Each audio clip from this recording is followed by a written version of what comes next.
Chapter 3. The Rising Cold.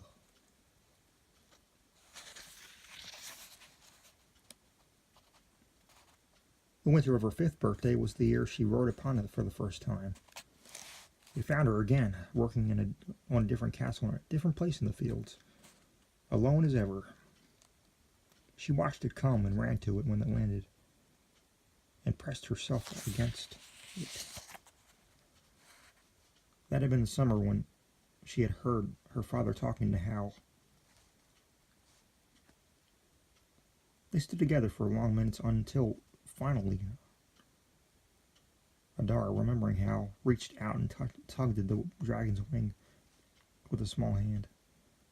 And the dragon beat its great wings at once, and then extended them flat against the snow, and Adara scrambled up to wrap her arms about its cold white neck. Together, for the first time, they flew.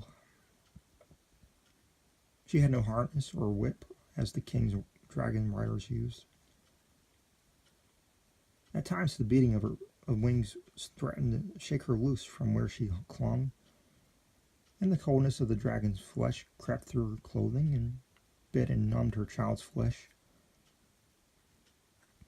But Adara was not afraid. They flew over her father's farm and saw Jeff looking very small below, startled and afraid, and knew that he could not see her. He made her laugh, an icy, tinkling laugh, a laugh as bright and crisp as the winter air. They flew over the Crossroads Inn, where crowds of people came out to watch them pass. They flew above a forest all white and green and silent.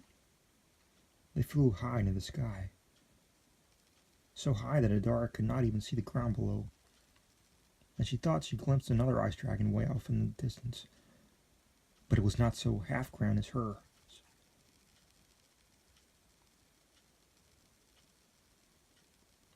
They flew for most of the day, and finally the ice dragon swept around in a great circle and spiraled down, gliding on its stiff and glittering wings. It led her off in the field where it had found her just after dusk.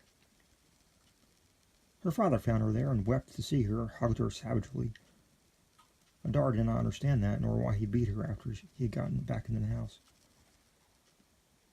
But when she and Jeff had been put to sleep, she heard him slide out of his own bed and come paddling over to hers.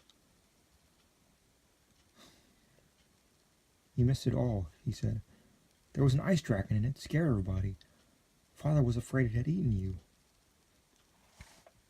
Adara smiled to herself in the darkness, but said nothing.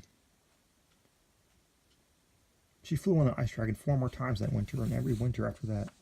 Each year she flew further, and more often than the year before.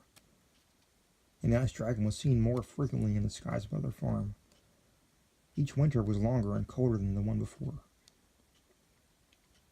Each year the thaw came later, and sometimes there were patches of land where the ice dragon had lain to rest that never seemed to thaw properly at all. There was much talk in the village during her 6th year, and a message was sent to the king. No answer ever came. "A bad business, ice dragons," Hal said that summer when he visited the farm. "They're not like real dragons, you know. You can't break them or train them. We have tales of those that tried and found frozen with their whip and harness in hand. I heard about people that have lost hands or fingers just by touching one of them. Frostbite. Yes, a bad business." "Then why doesn't the king do something?"